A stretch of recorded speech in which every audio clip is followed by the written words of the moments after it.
Olha, esta semana, durante toda esta semana, os programas aqui da Gazeta vão falar sobre a esclerose múltipla, cada um com uma abordagem diferente. E hoje, o Dr. Leandro Teles vai esclarecer dúvidas sobre a doença. Mas antes, vamos acompanhar esse vídeo.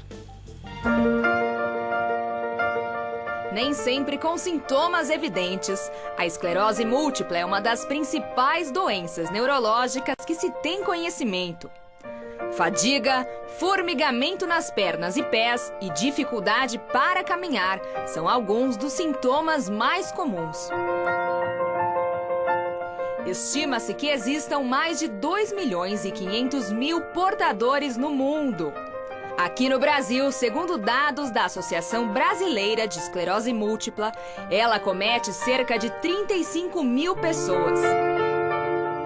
Entre elas estão algumas personalidades conhecidas, como as atrizes brasileiras Cláudia Rodrigues e Ana Beatriz Nogueira, Jack Osbourne, filho do cantor Ozzy Osbourne, e o ator norte-americano David Lander, que é o embaixador da boa vontade da Sociedade Nacional de Esclerose Múltipla dos Estados Unidos. Informação sobre a doença que não tem cura é o melhor caminho para um diagnóstico precoce e para a redução dos seus efeitos e do preconceito. Agosto é o mês de conscientização da esclerose múltipla. E hoje vamos conhecer mais sobre seus sintomas, como age e os tratamentos indicados agora no Mulheres.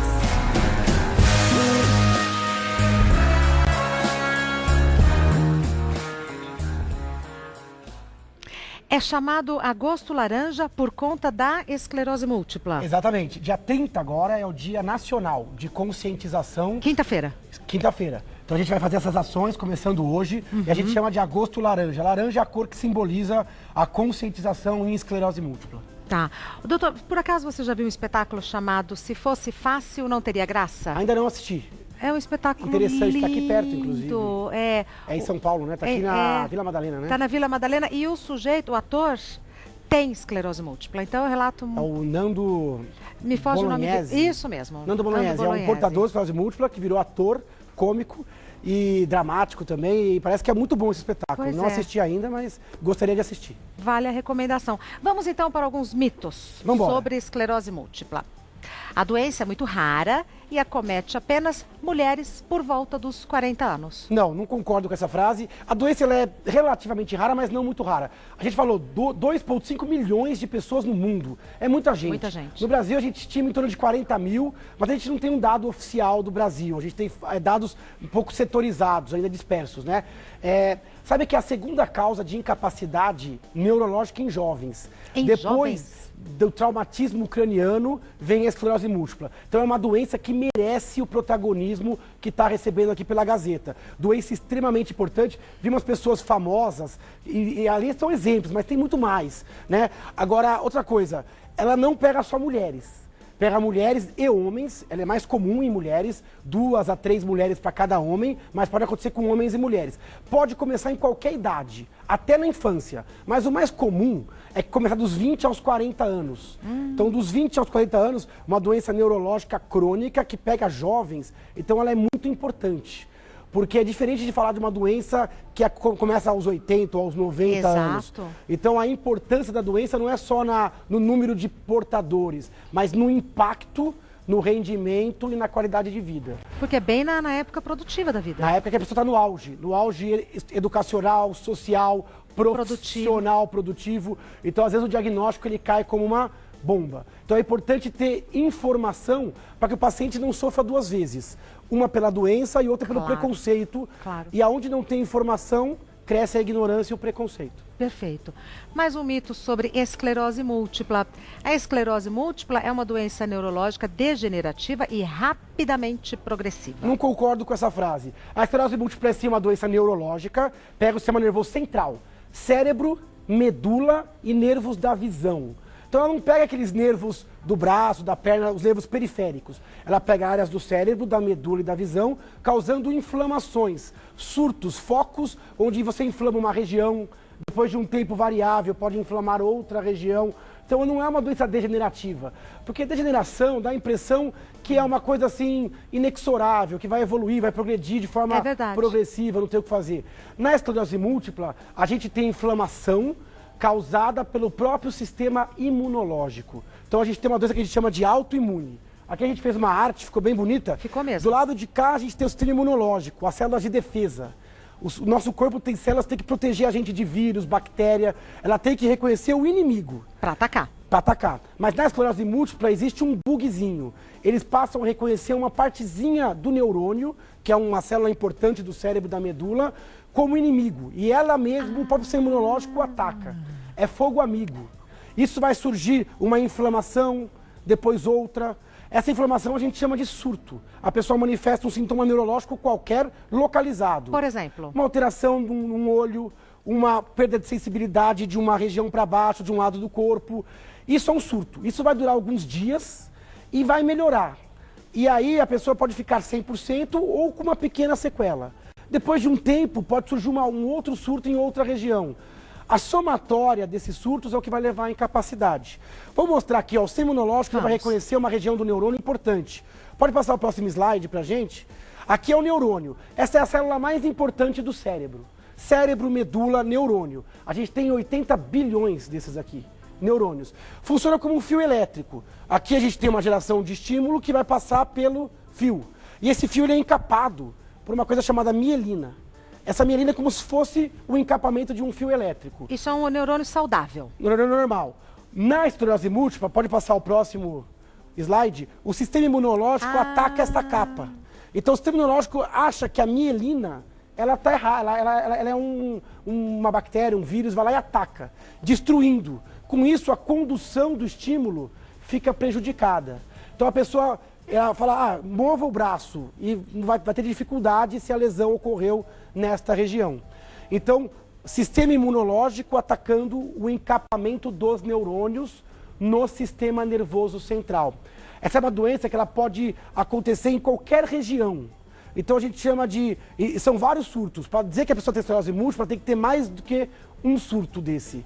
Então, se ela tiver surtos em regiões diferentes, ocorridos em tempo diferente, ela vai ter o diagnóstico de esclerose múltipla. Regiões diferentes, por exemplo, fala, movimento? Cada região do cérebro e da medula vai ter uma... Mas pode pegar fala, pode pegar deglutição, pode pegar a visão de um olho, pode pegar a motricidade de um lado ou a sensibilidade, pode pegar a coordenação motora. Por isso que os pacientes são tão diferentes entre si. Depende totalmente do tamanho da lesão, do local da lesão, de quantas lesões a pessoa teve. Por isso que é uma doença que a gente chama de heterogênea, variável. O paciente ele pode ter uma lesão mínima e ser praticamente normal do ponto de vista neurológico, ou pode ter um comprometimento grave, dependendo da quantidade de lesões que ele passou. Perfeito. Acho que a gente tem mais um mito, vamos ver. O termo esclerose múltipla significa perda de lucidez e demência. Bobagem, total, né? A gente fala assim, esclerose, o pessoal se assusta, fala esclerose, eu penso daquela pessoa esclerosada. Antigamente falava isso para pessoas que ficavam muito esquecidas. A esclerose múltipla não é uma doença mental e nem é uma doença que dá demência. A pessoa, até lógico, dependendo do caso e da quantidade de lesões, pode ter algum esquecimento. Mas o que chama atenção na doença não é isso. O que chama atenção são alterações pontuais, focais, de sensibilidade. Aí a pessoa, sei lá, cai uma água quente e não sente, ou dificuldade para mover um braço, ou abotoar uma camisa. O quadro é quase sempre sensitivo, ou motor, ou visual. Então, as pessoas continuam intelectualmente normais, podem seguir trabalhando. Então, esse preconceito de achar que a pessoa com esclerose perdeu a lucidez ou está demente, isso é bobagem total. A doença ela não é contagiosa e não necessariamente ela é rapidamente progressiva. Tem pessoas que têm esclerose múltipla há 20, 30 anos. Então, a gente tem que mudar um pouquinho esse conceito para não achar que é uma sentença de morte ou de sequela irreversível. É possível viver bem? É possível viver bem. Hoje em dia, como a gente conhece um pouquinho mais sobre a natureza da lesão, com um bom tratamento multidisciplinar, com medicamento, fisioterapia, a pessoa pode ter uma vida até próxima do normal. Lógico, caso a caso, às vezes tem que ter alguma adaptação, mas é importante que ela continue. Por quê? Porque a vida continua pós-diagnóstico. Ela precisa viver da melhor forma possível. Perfeito. Próximo mito. O sintoma inicial da doença é quase sempre perda progressiva de movimento. Pode ser, mas eu não diria quase sempre não. Os sintomas são muito variáveis, como eu te falei, depende, e tem que estar alerta. Qualquer sintoma localizado neurológico que não passe em minutos, tem que buscar ajuda médica. Nossa, meu olho ficou borrado e eu não estou conseguindo enxergar cores, ou estou com dor na movimentação do olho, tem que buscar ajuda. São esses os sintomas? Aqui são os principais: alteração de sensibilidade Física. Formigamento localizado. Fala assim, mas às vezes eu durmo em cima do braço e ele formiga. Mas dura alguns minutos e passa. Verdade. O formigamento que não passou em 24 horas, tem que buscar um neurologista. Tá. Perda de sensibilidade, dificuldade de percepção de tato, dor numa região. Pode ser um lado da face, do corpo, de um ponto para baixo. Tem que buscar ajuda. Se você não buscar, pode ser que o sintoma desapareça. E a gente perca a oportunidade de investigar, de fazer o diagnóstico no primeiro surto, no segundo surto. Fraqueza localizada, perna pesada, alteração de coordenação motora, né? Dificuldade, perda de destreza, ataxia, que é a incoordenação, alteração visual, geralmente é de um olho só, com dor à movimentação do olho e uma dificuldade de percepção de cores. Sabe, Olha. às vezes o vermelho ele fica menos rutilante. Você olha com um olho, tá bom, olha com o outro, não tá. Isso às vezes atrapalha o diagnóstico, porque Claro. a pessoa acha que é alguma coisa oftalmológica ou alguma coisa que vai passar e geralmente passa. Diagnóstico tem que fazer com neurite óptica. Visão dupla, problema de fala e deglutição. Então, qualquer sintoma neurológico, mesmo em jovem saudável, tem que levar à suspeita. Tá, então o diagnóstico pode ser um golpe de sorte, né? Porque se eu menosprezo... Pode ser um golpe de sorte. Né? É muito comum se menosprezar os primeiros surtos. Exato. E aí só diagnosticar depois do terceiro, quarto surto, porque há uma tendência dos surtos ficarem um pouco mais fortes com a evolução. Ah, tá. Eles tendem a não passar completamente, levando a um risco maior de sequela com o progredir da doença. Perfeito. Então é importante esse tipo de alerta. Tá. Mais um mito: o diagnóstico é fechado com uma simples tomografia da cabeça. Não é tão simples. O diagnóstico é mentira, é mito. O diagnóstico depende de uma boa história clínica. Então, tirar uma história, quadros neurológicos que vêm e vão. Às vezes vão totalmente, às vezes vão parcialmente. Exame físico. O médico vai ter que examinar, ver os reflexos, testar a força, para ver se ele consegue perceber sequelas de surtos antigos. E o melhor exame é a ressonância. Não a é nem a ressonância tomografia. É melhor que a tomografia. Que A é tomografia a pessoa pode passar batida. Olha. Pode ser que faça uma tomografia normal. Por quê? Porque a lesão ela é pequena e delicada. Né? Aqui a gente vê na ressonância, as lesões elas aparecem melhor. Ó, essas manchinhas brancas, o cérebro ele tem essa cor acinzentada e nas profundezas um pouco mais escura nesta imagem. O saudável é o cinza. É o cinza. Você Tá. consegue ver umas bolinhas brancas? Sim. Ó, essas bolinhas brancas é o que a gente chama de esclerose. Esclerose aqui é no sentido de cicatriz. Tá. Esclerose é cicatriz. Múltipla porque são várias. É numérico. Mais que 2 cicatrizes causadas por ataque autoimune. Esclerose múltipla. Quando a gente ouve esclerose múltipla, a gente tem uma outra conotação. É verdade. Parece que é uma doença agressiva, múltipla, de múltiplas causas ou de múltiplos acometimentos. Cuidado, é numérico. Aqui é a medula. Aqui mostra uma lesão na medula. Então é uma lesão branca, uma manchinha na medula. E o sintoma vai depender exatamente da função destas áreas. Tá. Às vezes tem gente que tem lesões em áreas que não dá um sintoma muito exuberante, ou nada. Às vezes ela percebe o primeiro surto, quando vai olhar a ressonância, já teve outros, E ela não se deu conta. não percebeu. Tá. Porque são áreas menos eloquentes, menos importantes do cérebro, onde aconteceram esses surtos menores. Perfeito. Temos mais um mito. A esclerose múltipla leva sempre seus portadores para a cadeira de rodas. Mito, mentira? Aliás, na medicina e no amor, a gente sempre fala, nem sempre... nem nunca. Nem nunca. Quando tem sempre, é sempre mentira, é mito. Não existe isso sempre, né? A esclerose múltipla é uma doença séria, é uma doença complexa, variável. Alguns portadores vão evoluir para a cadeira de rodas, alguns de forma até rápida, outros não. Tem formas mais benignas, menos benignas, depende da resposta ao tratamento, do tempo do diagnóstico. Então é muito variável. Tem portadores que estão com 10, 15 anos e não estão na cadeira de rodas. Outros com 5, 6 anos. Vai depender exatamente do tipo de lesão, da demora do diagnóstico e da resposta ao tratamento, que também é variável. Mas isso de sempre é muito Não ruim. existe. Porque se eu recebo o diagnóstico hoje, é como se eu recebesse uma sentença. Exato. E isso não acontece com esclerose múltipla. Não é uma sentença de incapacidade nem de morte. Perfeito. Temos perguntas do pessoal de casa, a gente vai começar a responder agora. A Bianca, fiz uma ressonância, pois tenho muita enxaqueca e o médico disse que há algumas manchinhas no cérebro, mas nada preocupante. Será que tenho esclerose múltipla? A pergunta é muito boa, né? Muita gente faz ressonância. Hoje em dia a ressonância magnética é um exame que se faz para tudo. Tontura, ressonância. Dor de cabeça, ressonância. E é muito comum você ver manchinhas na ressonância. Tem várias causas de manchinha que não esclerose múltipla. A esclerose múltipla também causa, mas são manchas específicas, em locais específicos, com um quadro clínico compatível. Hoje em dia, qualquer pessoa acima dos 50 anos que faça uma ressonância vai encontrar pequenas cicatrizes da vida. Alterações de pequenos vasinhos que ocluíram. É igual a pele. A pele vai mudando com a idade, o cabelo muda com a idade. Vai tendo suas marcas, As marcas. Então, de um certo modo, todo mundo que viveu a vida e jogou o jogo vai ter suas escleroses, suas cicatrizes.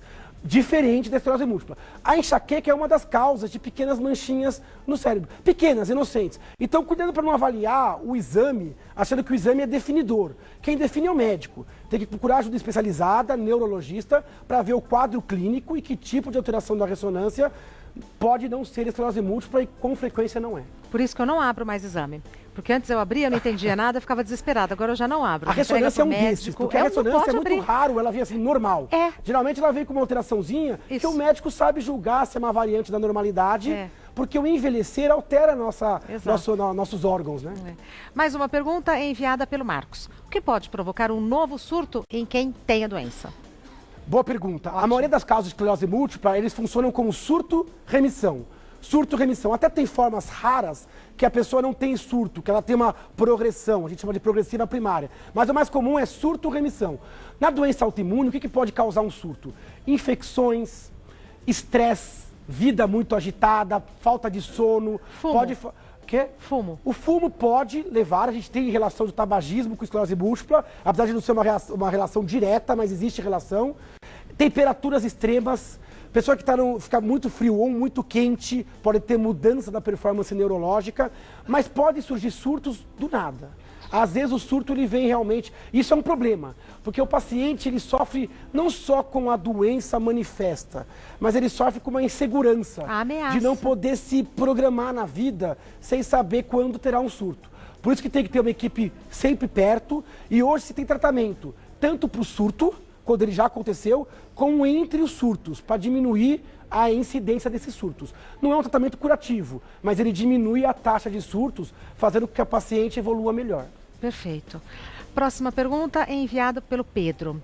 Como é possível diferenciar um AVC de um surto de esclerose? A pergunta é muito boa e nem sempre é fácil. Porque o AVC também, né? O AVC pode acontecer em qualquer ponto do cérebro, dar um sintoma neurológico agudo e focal. O AVC ele é mais rápido. O AVC, de um segundo para o outro, a função se perdeu. Ela está bem, de repente entortou a boca, perdeu a força de um lado, perdeu a sensibilidade. Na esclerose múltipla é um pouco mais lento, é de horas a dias. Mesmo assim, são coisas agudas. No AVC, o contexto geralmente é alguém mais velho com fatores de risco para AVC. Por exemplo, tabagismo, hipertensão, diabetes. Na esclerose múltipla, geralmente é jovem. Mais comum em mulheres e mais comum em mulheres de pele branca, caucasianas. Então, o contexto ajuda a diferenciar. Mas tem casos que fica a dúvida. Por quê? Porque a esclerose pode acontecer em pessoas mais velhas. Como a AVC pode acontecer em pessoas mais jovens. Aí o exame ajuda. A ressonância mostra se o local é um local vascular ou não. Mas são meio parecidas as manifestações, no sentido de qualquer região localizada. Tá. Mais uma pergunta e agora é da Maura. Minha prima tem esclerose múltipla, uma forma mais branda da doença. A dela começou em um olho e acho que isso atrasou um pouco o diagnóstico. Essa é uma manifestação comum? É super comum. Alteração de sensibilidade e alteração ocular são as duas manifestações iniciais mais frequentes. Tá. Tem que ficar de olho. E passa batido mesmo. Então, neurite óptica, inflamação no nervo do olho. A neurite óptica pode ser isolada ou pode ser o início ou a manifestação da esclerose múltipla. Quando só tem só um surto, o médico às vezes ele acompanha, trata a neurite e acompanha. Mas se ele tem a neurite e na ressonância já tem outras lesões que ele não percebeu, a chance de progressão é um pouco maior. Então, alteração ocular aguda de um olho só, borramento ou preto num olho, dor à movimentação do olho e perda da cor, isso pode ser um sintoma. Por quanto tempo isso? Isso geralmente dura mais que 24 horas. Tá. Quase sempre isso evolui em semanas. 3, 4, 5 semanas. E geralmente melhora sozinho. Se o médico diagnosticar no começo, ele pode dar até medicamentos, geralmente é corticoide, anti-inflamatório, ele pode agilizar isso. Mas não pode esperar passar. Tem que buscar, no caso, o oftalmologista ou neurologista, se o quadro for de neurite, para fazer o diagnóstico. Até porque tem várias causas de perda ocular. Então, não esperar passar, o recado, né? Então, é importante. Mesma coisa vale para a sensibilidade. Alteração localizada de sensibilidade persistente, buscar ajuda médica. Tá. A Maura...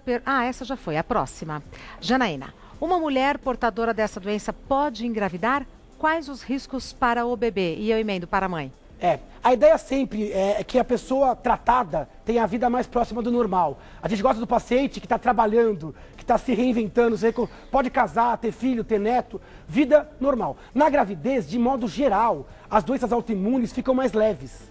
Elas ficam mais brandas. Por quê? Porque a mãe, ela tem que tolerar o bebê, que é um ser diferente dela. Então existe uma certa tolerância do sistema imunológico, ele fica mais baixo, mais suave durante a gravidez. O risco pode aumentar um pouquinho depois que o bebê nasce. No puerpério, o médico tem que ficar de olho. Mas é uma gravidez especial, então ela tem que ser programada, tem que ser comunicado ao ginecologista e ao neurologista que ela quer engravidar, para engravidar na forma mais tranquila. Numa fase onde o medicamento está mais light, onde a doença está mais controlada. Então, com programação, com jeitinho, dá para engravidar. De modo geral, o bebê ele não herda a doença. O risco genético da doença é em torno de 3 a 5%. É pouco. Pensando que tem 95% de chance de bebê não ter nada. Então, de modo geral, a gravidez dá fruto a bebês normais. E a mãe?